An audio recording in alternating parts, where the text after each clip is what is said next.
बिस्मिल्लाहिर्रहमानिर्रहीम अस्सलाम वालेकुम। खेडां दे नाल मैं मुफाज करीम। नाज़रीन, दूजे टेस्ट मैच विच वैस्ट इंडीज़ को शिकस्त देकर पाकिस्तान की रैंकिंग विच भी बेहतरी आ चुकी है तो पाकिस्तान की team officially world test championship की रैंकिंग उत्ते 8वें नंबर पर मौजूद है जी। बड़ी वड्डी गल है, खास तौर पर बाबर आजम को क्रेडिट जाता है। उन्होंने कोलों बड़ी उम्मीद असी बन ली सी कि किसी तरह एक बार वैस्ट इंडीज़ को असी हरा दिए। पहला मैच असी हार गए, लेकिन दूजे मैच में बड़ा जबरदस्त कम बैक किया टीम ने। खास तौर पर असी अब्दुल्ला शफीक की गल करिए, 160 रन की काबिल शिकस्त इनिंग्स। मैं जो भी हाईलाइट्स वेखदा मेरा दिल करता मैं बार बार वेखा, क्योंकि जिस खूबसूरत अंदाज नाल शॉटां खेडते पे सी अब्दुल्ला शफीक, फिर उन्होंने साथ निभाया कप्तान बाबर आजम ने। उन्होंने सेंचुरी तो मिस हो गई 12 रन तो, लेकिन असी उन्होंने भी क्रेडिट देने, बड़े बेहतर अंदाज से उन्होंने खेड़ा। मिडल ऑर्डर का मसला अज भी मौजूद है, रिजवान उस तरह परफॉर्म नहीं कर सके। फिर सलमान अली आगा की गल करिए, मैंने समझ नहीं आ रही T20 का साडा कप्तान है, उनका ना आ रहा सी बाबर आजम तो पहला कि यार इन्होंने टेस्ट कैप्टनसी दे देनी चाहिए। मैं आप कहा सी, लेकिन वो फिर भी फ्लॉप जा रहे हैं। की वजह हो सकती है, कि प्रैशर उन्होंने उत्ते है। अली उस्मान को थानू याद होएगा, उन्होंने टेस्ट कैप भी बनाई है।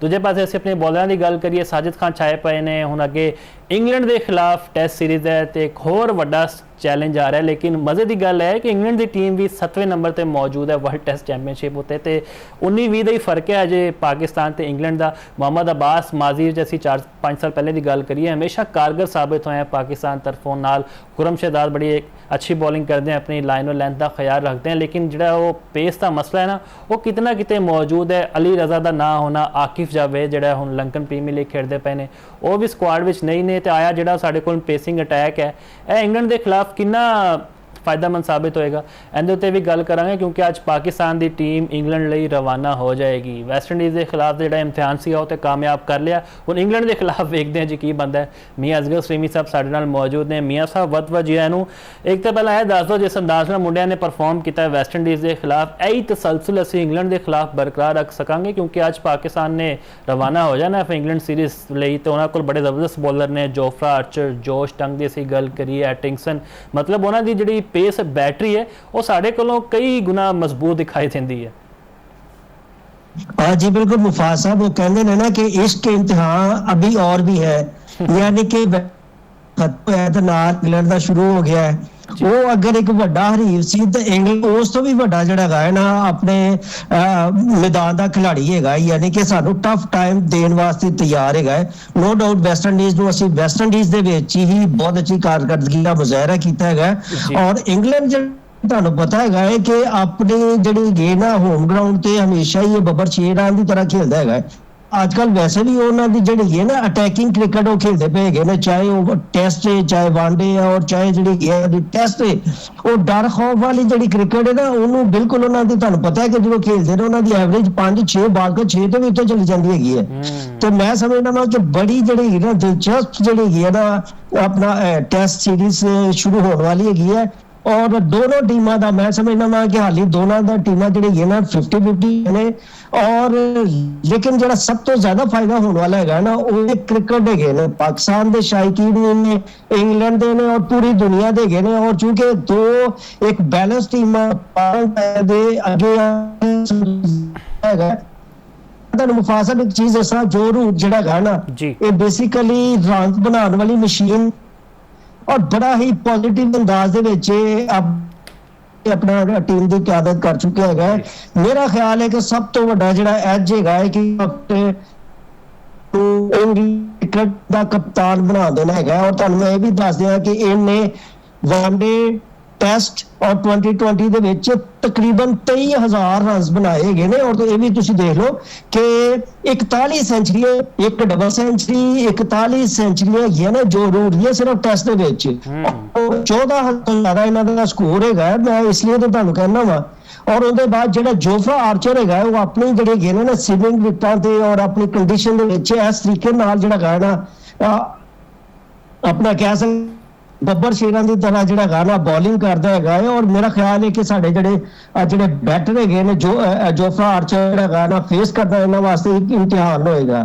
अच्छा, प्रोग्राम दे शुरू दे विच तुसीं एक जिक्र कीता सी, मैं तुहाडे प्रोग्राम खेडां दी विसादत दे नाल एक वड्डा करना चाह रहा हां। जी जी मुफाज साहब, तुसीं कदी गौर कीता है कि वेस्ट इंडीज़ के दौरान सिर्फ और सिर्फ वही खिलाड़ी नाकाम होए ने जिहड़े टीम के कप्तान बनने के जिहड़े उम्मीदवार है सी, चाहे वो मामूल हक देख लो, चाहे सलमान अली आगा देख लो, चाहे रिजवान ਨਹੀਂ ਕਿ ਇਹੋ ਹੀ ਕਪਤਾਨ ਯਾਨੀ ਕਿ ਲੱਗ ਰਿਹਾ ਸੀ ਕਿ ਪਲੇਇੰਗ 11 ਦਾ ਹਿੱਸਾ ਬਾਵਜੂਦ ਵੀ ਇਹ ਲੱਗ ਰਿਹਾ ਸੀ ਕਿ ਟੀਮ ਦੇ ਵਿੱਚ ਹੈ ਹੀ ਨਹੀਂਗੇ, ਕਿਉਂਕਿ ਇਹ ਨਾਲ ਪੜਾ ਨਾ ਫਾਇਦਾ ਤਾਂ ਕੋਈ ਨਹੀਂ ਹੋਇਆ, ਨੁਕਸਾਨ ਹੀ ਨੁਕਸਾਨ ਹੋਇਆ।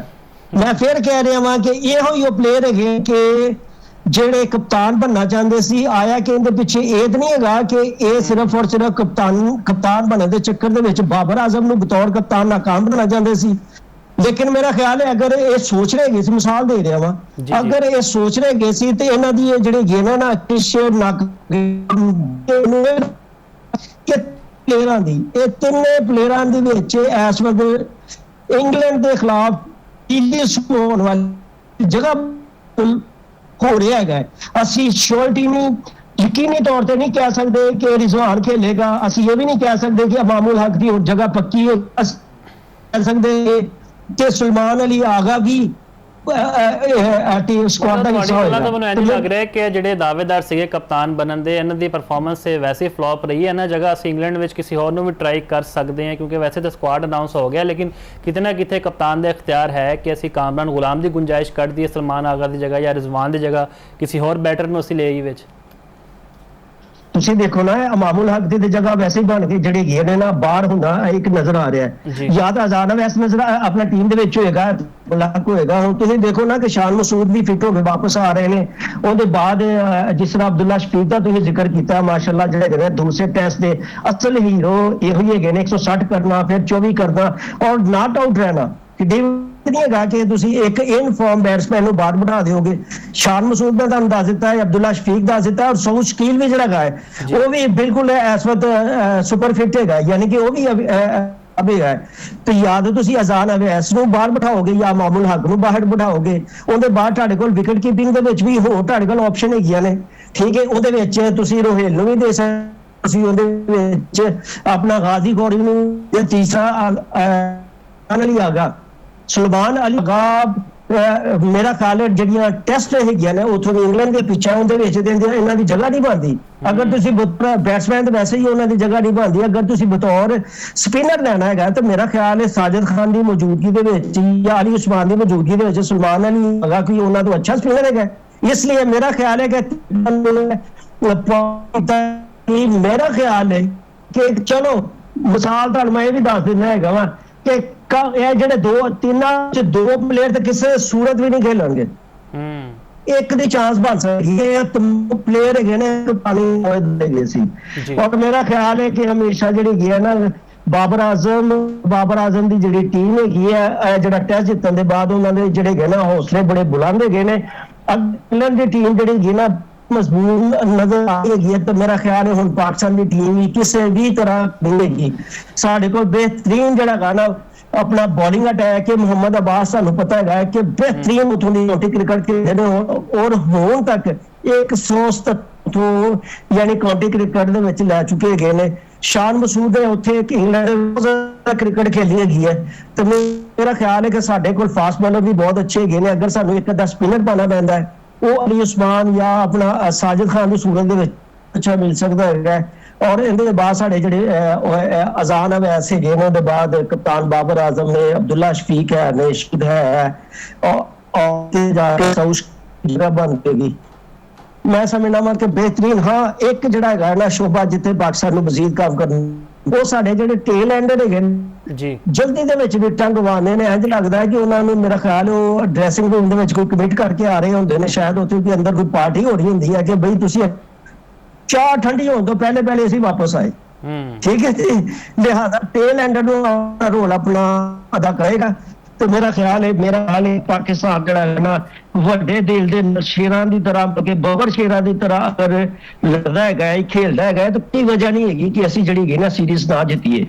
ਬਿਲਕੁਲ। ਇੰਗਲਿਸ਼ ਬੈਟਰਸ ਦੀ ਗੱਲ ਕਰੀਏ, ਜੋ ਰੂਟ ਤੁਹਾਨੂੰ ਪਤਾ ਕਪਤਾਨ ਬਣੇ ਨੇ, ਸਟੋਕਸ ਤੋਂ ਬਾਅਦ ਬੜੀ ਅਹਿਮ ਜ਼ਿੰਮੇਵਾਰੀ ਲੱਭੀ ਹੈ ਤੇ ਪਾਕਿਸਤਾਨ ਦਾ ਹੀ ਪਹਿਲਾ ਚੈਲੰਜ ਹੈ ਉਹਨਾਂ ਨੂੰ ਦਰਪੇਸ਼। ਵੈਸੇ ਤਾਂ ਅਸੀਂ ਮਾਜ਼ੀ ਵਿੱਚ ਵੇਖਿਆ ਜਿਨ੍ਹਾਂ ਨੇ ਕੋਈ ਰਿਕਾਰਡ ਬਣਾਉਣੇ ਹੁਣ ਪਾਕਿਸਤਾਨ ਦੇ ਖਿਲਾਫ ਖੇਡ ਲੈਣ। ਹੁਣ ਵੈਸਟ ਇੰਡੀਜ਼ ਦੇ ਗ੍ਰੇਵਿਸ ਤੁਸੀਂ ਵੇਖ ਲਓ 5 ਮੇਡਨ ਓਵਰ ਕਰਕੇ ਤੇ ਹਰ ਓਵਰ ਵਿੱਚ ਉਹਨਾਂ ਨੇ ਇੱਕ ਵਿਕਟ ਹਾਸਿਲ ਕੀਤੀ ਹੈ। ਤੇ ਇੰਗਲੈਂਡ ਟੀਮ ਵੀ ਕਿਤੇ ਨਾ ਕਿਤੇ ਸੋਚ ਰਹੀ ਹੋਏਗੀ ਕਿ ਇੱਕ ਵਾਰੀ ਪਾਕਿਸਤਾਨ ਸਾਡੇ ਸਾਹਮਣੇ ਆ ਜਾਏ।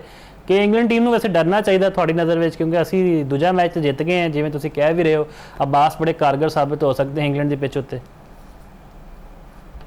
ਮੈਂ ਤੁਹਾਨੂੰ ਇੱਕ ਚੀਜ਼ ਦੱਸਿਆ ਕਿ ਇੰਗਲੈਂਡ ਦੀ ਜਿਹੜੀ ਟੀਮ ਦੇ ਵਿੱਚ ਮੁਫਾਸਬ ਉਹ ਦਮਖਮ ਨਹੀਂ ਹੈ ਜਿਹੜਾ ਮਾਜ਼ੀ ਦੇ ਵਿੱਚ ਹੁੰਦਾ ਰਿਹਾ। ਤੁਹਾਨੂੰ ਪਤਾ ਜਿਹੜੀ ਗੇਮ ਨਾ ਹਾਰ ਕੇ ਆ ਰਹੇ ਗਏ ਨੇ ਉਹਨਾਂ ਦੇ ਬਾਅਦ ਇਹ ਕਪਤਾਨ ਕਿਉਂ ਬੈਨ ਸਟੋਕ ਨੇ, ਚਲੋ ਰਿਟਾਇਰਮੈਂਟ ਉਹਦੇ ਤੇ ਵੀ ਕਦੀ ਕਿਸੇ ਨੇ ਗੌਰ ਕੀਤਾ ਹੈਗਾ ਕਿ ਉਹਨਾਂ ਨੇ ਕਿਉਂ ਦਿੱਤੀ, ਔਰ ਉਹਨਾਂ ਦੇ ਜਿਹੜੇ ਨਾ ਮੈਕਲਮ ਉਹਨਾਂ ਨੇ ਕਿਉਂ ਜਿਹੜਾ ਠੀਕ ਹੈ ਫਲੇਮਿੰਗ ਕੋਲ ਕਿਉਂ ਲੈ ਕੇ ਆਇਆ। ਇਸ ਲਈ ਇਹ ਵੀ ਬਣਾਈ ਹੈ ਕਿ ਆਪਣੀ ਜਿਹੜੀ ਟੀਮ ਹੈ ਇੰਗਲੈਂਡ ਦੀ ਟੀਮ ਅੱਛਾ ਪਰਫਾਰਮ ਨਹੀਂ ਕਰ ਰਹੀ ਸੀ, ਔਰ ਦੂਸਰਾ ਆਪਣਾ ਜਿਹੜਾ ਬਹੁਤ ਵੱਡਾ ਥ੍ਰੈਟ ਖਿਲਾੜੀ ਬਹੁਤ ਜ਼ਿਆਦਾ ਫਿਟਨੈਸ ਮਸਾਇਲ ਦਾ ਸ਼ਿਕਾਰ ਰਹੇ ਨੇ ਮਾਜ਼ੀ ਦੇ ਵਿੱਚ। ਇਹਨਾਂ ਦੇ ਖਿਲਾੜੀ ਜਿਹੜੇ ਹੈਗੇ ਨੇ ਨਾ ਸੁਪਰ ਫਿਟ ਬਿਲਕੁਲ ਨਹੀਂ ਹੈਗੇ, ਬਹੁਤ ਜ਼ਿਆਦਾ ਜਦੋਂ ਕ੍ਰਿਕਟ ਖੇਡਦੀ ਹੈ ਇਹਨਾਂ ਦੇ ਫਿਟਨੈਸ ਮਸਾਇਲ ਦਾ ਸ਼ਿਕਾਰ ਹੋ ਜਾਂਦੇ ਹੈਗੇ ਨੇ। ਤਾਂ ਮੇਰਾ ਖਿਆਲ ਹੈ ਜਿੱਥੇ ਉਹਨਾਂ ਨੂੰ ਕੁਝ ਫਾਇਦੇ ਵੀ ਮਿਲ ਰਹੇ ਨੇ ਬਾਲ ਦਾ ਇਸਤੇਮਾਲ ਕਰਦੇ ਗਏ ਨੇ, ਇਹਨਾਂ ਕੁਝ ਬੋਲਰ ਬਹੁਤ ਕਰਦੇ ਗਏ ਨੇ, ਲੇਕਿਨ ਮੇਰਾ ਖਿਆਲ ਹੈ ਕਿ ਪਾਕਿਸਤਾਨ ਕੋਲ ਵੀ ਵੱਡਾ ਐਜ ਹੈਗਾ ਕਿ ਉਹਨਾਂ ਦਾ ਵੀ ਇੱਕ ਬੈਲੈਂਸ, ਯਾਨੀ ਕਿ ਅਸੀਂ ਤਿੰਨੇ ਸ਼ੋਬਿਆਂ ਦੇ ਵਿੱਚ ਜਿਹੜੇ ਗਏ ਨਾ ਬੈਟਿੰਗ ਬੋਲਿੰਗ ਔਰ ਫੀਲਡਿੰਗ ਦੇ ਵਿੱਚ ਸਾਨੂੰ ਥੋੜੀ ਜਿਹੜੀ ਗਈ ਨਾ ਥੋੜੀ ਜੀ ਮਜ਼ੀਦ ਸਟੈਂਡਰਡ ਜਿਹੜਾ ਹੈਗਾ ਨਾ ਉਹਨਾਂ ਨੂੰ ਆਪਣਾ ਪਲੇ ਅਦਾ ਕਰਨਾ ਪਿਆ। ਉਹ ਤੋਂ ਜਿਹੜੀ ਵੱਡੀ ਗੱਲ ਹੈਗੀ ਹੈ ਕਿਉਂਕਿ ਡਿਊਕ ਬॉल ਦਾ ਇਸਤੇਮਾਲ ਹੋਏਗਾ, ਬॉल ਸੀਮ ਹੋਏਗੀ, ਜੋਫਰਾ ਆਰਚਰ ਜੈਸੇ ਜਿਹੜੇ ਗਏ ਨੇ ਨਾ ਆਪਣਾ ਜੋਸ਼ ਟੈਸਟ ਜਿਹੜੇ ਆਪਣਾ ਇਬਤਦਾਈ ਗਏ ਨੇ ਨਾ ਬੈਟਸਮੈਨ ਜੀ ਉਹਨਾਂ ਨੂੰ ਜਿਹੜਾ ਗਾਣਾ ਜ਼ਿੰਮੇਵਾਰੀ ਦਾ ਆਪਣਾ ਨਾਲ ਬੈਟਿੰਗ ਕਰਨਾ ਪਏਗੀ, ਔਰ ਉਹਨਾਂ ਕਰਨਾ ਚਾਹੀਦੀ ਕਿ ਜਿਹੜੇ ਇਬਤਦਾਈ ਓਵਰ ਦੇ ਉਹਨਾਂ ਨੂੰ ਬੜੇ ਇhtiyat ਦੇ ਨਾਲ ਮੁਹਤਾਤ ਅੰਦਾਜ਼ ਨਾਲ ਖੇਲਣ, ਔਰ ਜਿਹੜੀ ਵਿਕਟਾਂ ਹੈਗੀਆਂ ਨੇ ਉਹਨਾਂ ਨੂੰ ਗਵਾਉਣ ਤੋਂ ਪਰਹੇਜ਼ ਕਰਨ। ਤੇ ਮੇਰਾ ਖਿਆਲ ਕੋਈ ਵਜ੍ਹਾ ਨਹੀਂ ਹੈਗੀ ਸੀ ਬਹੁਤ ਅੱਛੀ ਪੋਜੀਸ਼ਨ ਦੇ ਵਿੱਚ ਆ ਸਕਦੇ। ਬਿਲਕੁਲ ਜੀ, 11 ਅਗਸਤ ਤੋਂ ਨੈਸ਼ਨਲ ਕੱਪ ਦਾ ਵੀ ਆਗਾਜ਼ ਹੋਣ ਜਾ ਰਿਹਾ। ਮੁਲਤਾਨ ਤੋਂ ਸਾਰੇ ਮੈਚਸ ਮੁਲਤਾਨ ਕ੍ਰਿਕਟ ਸਟੇਡੀਅਮ ਵਿੱਚ ਖੇਡੇ ਜਾਣਗੇ। ਤਕਰੀਬਨ 2:30 ਵਜੇ ਮੈਚ ਦਾ ਆਗਾਜ਼ ਹੋਏਗਾ ਤੇ ਦਿਲਚਸਪ ਗੱਲ ਇਹ ਹੈ ਕਿ ਜਿਹੜੇ ਕਪਤਾਨ ਨੇ ਇਹ ਸਾਰੀ ਟੀਮਾਂ ਦੇ ਸਾਇਮ ਅਯੂਬ ਸਾਨੂੰ ਐਕਸ਼ਨ ਵਿੱਚ ਨਜ਼ਰ ਆਉਣਗੇ ਤੇ ਸ਼ਾਦਾਬ ਖਾਨ ਨੂੰ ਵੀ ਕਿਆਦਤ ਸੌਂਪੀ ਜਾਏਗੀ ਕਿਸੇ ਟੀਮ ਦੀ। ਖਾਸ ਤੌਰ ਤੇ ਸ਼ਾਹੀਨ ਸ਼ਾਹ ਅਫਰੀਦੀ ਜਿਹੜੇ ਹੁਣ ਲੰਕਨ ਪ੍ਰੀਮੀਅਰ ਲੀਗ ਖੇਡਣ ਗਏ ਸੀਗੇ, ਨਾਰਾਜ਼ ਹੋ ਕੇ ਵਾਪਸ ਆਏ ਨੇ ਆਪਣੀ ਮੈਨੇਜਮੈਂਟ ਤੋਂ। ਇਹ ਕਿੱਦਾਂ ਦੀ ਕਪਤਾਨੀ ਕਰਦੇ ਨੇ ਉੱਤੇ ਗੱਲ ਕਰਦੇ ਹਾਂ, ਲੇਕਿਨ ਇੱਕ ਬ੍ਰੇਕ ਤੋਂ ਬਾਅਦ।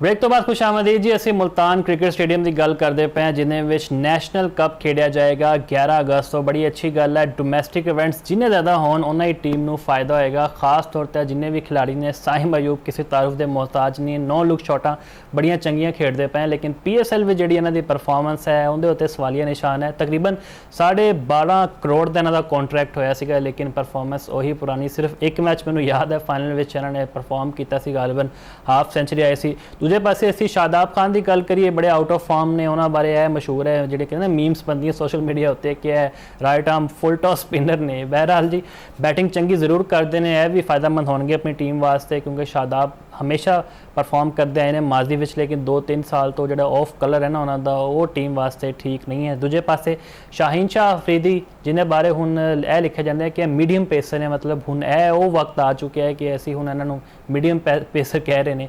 ਮਾਜ਼ੀ ਵਿੱਚ ਤੇ ਜਿਹੜਾ ਇੰਡੀਆ ਦਾ ਸਾਡਾ T20 ਵਰਲਡ ਕੱਪ ਸੀਗਾ, ਪਹਿਲੇ ਓਵਰ ਵਿੱਚ ਆ ਕੇ ਵਿਕਟਾਂ ਲੈਂਦੇ ਸੀਗੇ, ਭਾਵੇਂ ਵਿਰਾਟ ਕੋਹਲੀ ਹੋਏ, ਰੋਹਿਤ ਸ਼ਰਮਾ ਹੋਏ, ਜਿਹਨੇ ਸ਼ੁਭਮਨ ਗਿੱਲ ਦੀ ਅਸੀਂ ਗੱਲ ਕਰੀਏ, ਲੇਕਿਨ ਹੁਣ ਉਹ ਵੀ ਬੜੇ ਜਿਹੜਾ ਹੈ ਨਾ ਪਿੱਛੇ ਰਹਿ ਗਏ ਹੈ ਇਸ ਸ਼ੋਬੇ ਵਿੱਚ, ਸਟਰਗਲ ਕਰਦੇ ਨੇ, ਉਹਨਾਂ ਕੋਲ ਬੋਲਿੰਗ ਹੀ ਨਹੀਂ ਹੋ ਪਾਉਂਦੀ। ਅਸੀਂ ਹਮੇਸ਼ਾ ਗੱਲ ਕੀਤੀ ਕਿ ਪਾਕਿਸਤਾਨ ਦੀ ਜਿਹੜੀ ਮਿੱਟੀ ਬੜੀ ਜ਼ਰਖੇਜ਼ ਸੀਗੀ ਫਾਸਟ ਬੋਲਰ ਦੀ, ਅਸੀਂ ਵਸੀਮ ਅਕਰਮ ਦੀ ਗੱਲ ਕਰੀਏ, ਵਕਾਰ, ਯੂਨਸ, ਸਾਕਿਬ, ਜਾਵੇਦ, ਹੁਣ ਉਹ ਸਾਡੇ ਕੋਲ ਇਵੇਂ ਦਾ ਬੋਲਰ ਨਹੀਂ ਹੈ। ਵਜ੍ਹਾ ਇਹਦੀ ਕੀ ਹੈ? ਸਿਰਫ ਵਜ੍ਹਾ ਇੱਕ ਹੀ ਹੈ, ਉਹ ਹੈ ਅਸੀਂ ਡੋਮੈਸਟਿਕ ਨਹੀਂ ਖਿਲਾਉਂਦੇ ਖਿਲਾੜੀਆਂ ਨੂੰ।